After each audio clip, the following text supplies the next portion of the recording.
どこへでも生きて帰って来られる車みたいな、ボー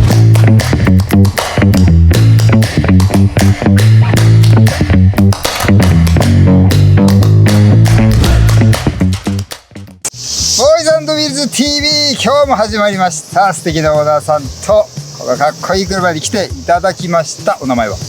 ゆういちろです。ゆういちろさん、年齢は45歳です。お住まいは？川崎です。お仕事は？会社員をやっております。家族構成は？3姉妹の女の子と、奥さんと5人ですね。女性4人に男性1人。そうです。あら、多数決だともう必ず負けるっていう家族構成です。パパでございますそしてこちらの車は何でしょうか？再々販されたランドクルーザー70です。出ましたよ、とうとうこの買えない車がボーイズに登場でございます。年式はじゃあもう最近ですか？そうですね、はい、今年の6月に納車されたばっかりですね。という、2024年式、今日はトヨタランドクルーザー再々販70ですね。はい、とゆういちろさんでお届けします。お願いします。お願いします。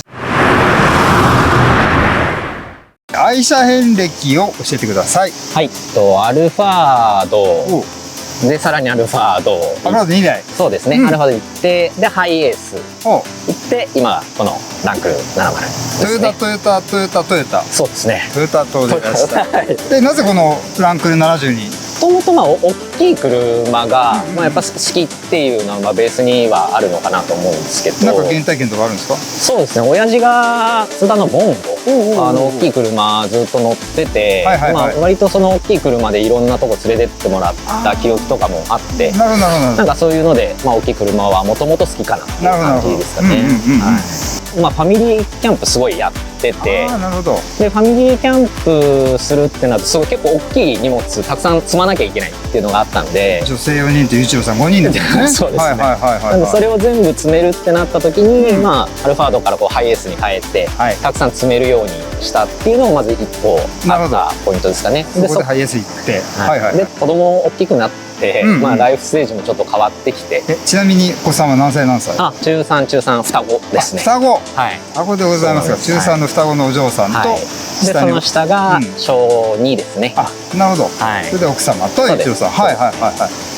上の子たちは中学上がってからなかなかこうファミリーキャンプ一緒に行くってちょっと難しくなってきちゃって、そんな大きい車はもういらないなっていう感じになってきて、この再々販の70が出るぞっていう情報が出たんで、買えた人全然少ないですよね。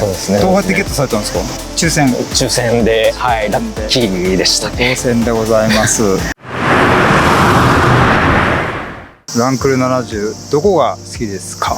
ランクルの多分コンセプトみたいなところからすごい好きなんですけど、どういうコンセプト？どこへでも生きて帰って来られる車みたいな、強い。そう、絶対的なこう安心感というか信頼感みたいなので作られてる車みたいなところが、そういうスローガンというかあるんですね。そこがやっぱすごい好きで、当然デザインとかね、そのあたりもだと思うんですけど、目指すべきところというか、確かに心強いというか。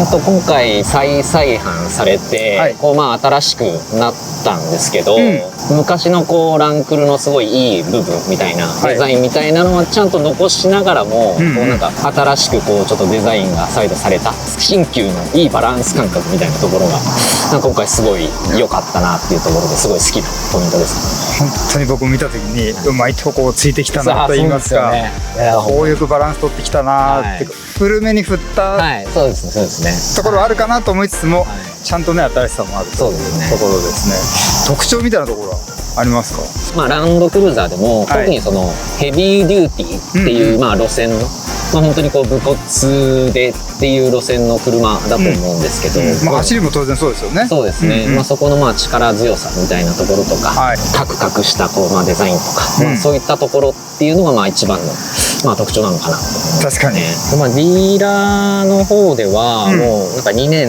で5、6台ぐらいしかなんか割り当てがないぐらいの感じっぽくて、でもあんまり台数作らない希少性みたいなところっていうのはあるのかなと思いますね。じゃあいいとこ尽くしで。そうですね。もうちょっとみたいなところないんじゃないですか？基本ないんんですけど、良くも悪くもまあいいとこだなって思うのは、エアコンとか普通オートとかじゃないですか。新しくこうね販売されたものなのガチャガチャってやるような昔のそうそう昔のやつなんですよ。とかエンジンもこう鍵でかけるとかスイッチとかじゃない、スイッチとかじゃなくて、なるほど、そういうところがこうまあちょっとなって思いつつもでも愛着が湧く部分というか、なるほどね、そういうところはすごい好きですね。逆にね、操作性があって。そうですね。ミラーはオートですか？ミラーもガンって閉めるタイプの自分で自分で閉めなきゃいけないタイプ。じゃあ畳まなきゃいけないですね。あとドアノブもなんか昔のね、そうですね、ランクル的な感じで、それもまたねこうランクルのこう、まあ、昔ながらの部分を引き継いでるというか、なるほど、そういうところはなんかいいですね。現代の車で珍しいパーツの使い方というか、まあでもそのあたりも多分相当意識してミックスしたんじゃないかなというところで、ランクル70乗ってみましょうか。はい、乗り出しました。はい、もうね、まずなんか見晴らしがいいというかね。いいですよね。ねえ、そう思います。なんかガラス面もフロントもすごい大きいし、そう見やすいですよね。これ初めて納車されて乗った時どんな感じでした？いやー、しびれましたね。しびれた。はい、もう憧れてた車でもあったんで、まあそれに乗れるっていう。まあ乗りたくてもね乗れる、お金出したら買える車ってわけでもないですからね。こう昔のランク70ってまあ言ってもまだ残ってるじゃないですか。まあでもどうしても結構メンテナンスやっぱかなりしなきゃいけなかったりとか、なかなかこうちょっと乗りたかったけど手出てなかった部分っていうのもあったんですよね。まあ家族とかもいらっしゃるし、そうですね。いきなり動かないとかじゃ、そう長距離移動した時に途中でね止まっちゃうとか、なるほど、そういうのを考えると、まあ旧車の70も乗りたいけどちょっとハードルあるなっていうのずっとあったんで、まあこれがもうね再々販で新しくなって出てきたっていうのは本当最高のタイミングでしたし、よかったですね。なんか車乗るときはやっぱりこうアウトドアファッションみたいな感じで意識されてるんですか？そうですね。まあ基本アウトドア行くことがやっぱり多いから、シーンに合わせたというか、まあ春夏秋冬やっぱり暑いとこ寒いとこ行ったりするんで、まあそういうアウトドア系の機能性のある服とかを選ぶことがやっぱ多いですね。なるほど。ちなみに乗る頻度は買ってからどんな感じですか？平日やっぱ仕事してるんで、基本週末だけしかまあ乗るタイミングはないんですけど、まあがっつり乗るのは週末ですよね。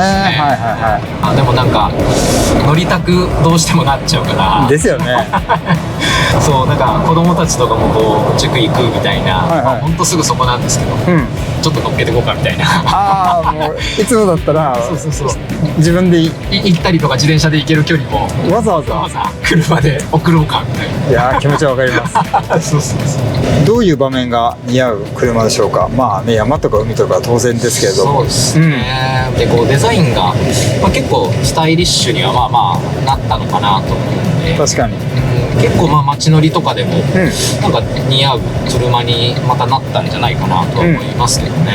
結構どこでもフィットしそうな雰囲気に持ってきたというかね。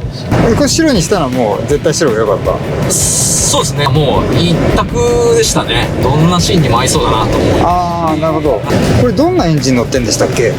なんか 2.8 の、ターボエンジン、ディーゼルで。そうですね、ディーゼル、今のなんかプラドとかに積んでるようなエンジンみたいなんですけど、結構大きな、パワーのあるエンジンを積んでるんで、もう走りますね、やっぱね。これに乗った瞬間も全然やっぱり坂道とかの登り方がもう全然圧倒的に違うなと思って。なるほど。じゃあ結構楽しそうですね、車ね。めちゃくちゃ楽しい。乗ってて楽しいやっぱ車ですよね。なるほど。眺めても楽しい、乗ってても楽しい、完璧ですね。楽しそう。あれじゃないですか、運転したくなりますね。なりますねなりますよね。なります。運転してみます？いいですか？全然。はい、ということでじゃあ運転を変わらせていただきます。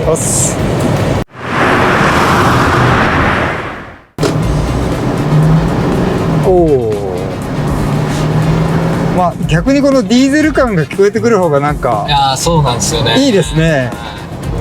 本当車乗ってんなみたいな。逆にこれスーって行かれるよりは、走りはスーなんですけど、ちょっとディーゼル音が聞こえた方が気分が出るというか、車ってこうだよなみたいな感じありますよね。確かに。いや、それでね、さっきもおっしゃいましたけど、このスイッチ類とかもめちゃくちゃいいんですよね。本当に。なんかこう親父の古い車についてた系のなんか感じじゃないですか。そうなんですよ。あ、そうだ、親父の古い車と言ったら、お父さんなんかボンゴ乗ってたんでしたっけ？そうです。ボンゴの、まあ、ワゴンに乗ってて、僕男ばっかりの4人兄弟なんですけど。じゃあ今と逆ですね。そうですね。男じゃ5人とお母さんで6人家族。そうです。はあ、今と真逆だ。はいはいはい。それででもそのね6人家族でボンゴにこうまあ夜な夜な乗って、まあ、車ですごいいろんなところにこう連れてってくれるみたいなのが結構親父よくやってくれてて。そうなんですか。そういうのがなんかこう原体験としてすごいなんか思い出にありますね。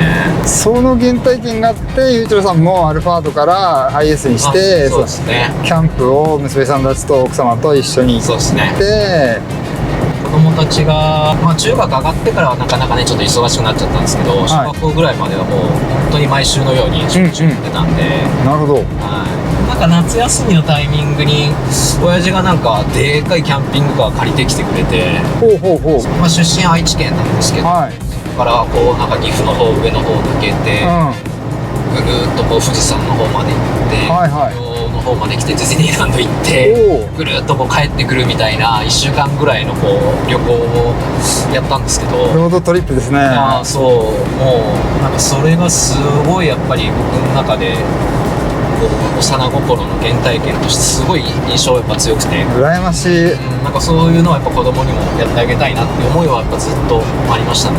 なるほど。しっかりとお父様の英才教育が花開き、英才教育されてましたね。そうですよね。ちなみにちょっと聞いてみたいんですけど、やっぱ娘さんがついてこなくなるとちょっと寂しいものがありますか？いやー、めちゃくちゃ寂しいです。娘さん見てるかな、この YouTube。いや、本当見せますね。お願いします。たまにはパパと言ってあげてください。本当にぜひ。車、いい車ですよ。でもみんなで見るの恥ずかしくないですか？そうですね。こっそり見てる。かわいい。はい、戻ってきました。はい、ありがとうございます。いや、ありがとうございました。大変ですね、おおらかな車で。これはね、本当にゆういちろうさんのところに行ってよかったんじゃないかなと、この子も思ってると思います。はい、ありがとうございます。本当に最高でございました。ありがとうございました。じゃあゆういちろうさん、トヨタランドクルーザー70、100点満点中何点でしょう？100点です。100点ですよね。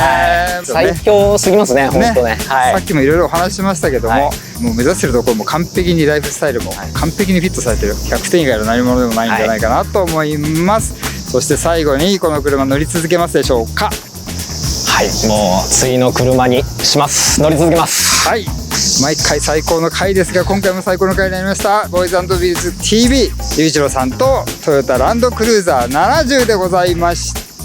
次回もお楽しみに。ありがとうございました。ありがとうございました。また見てね。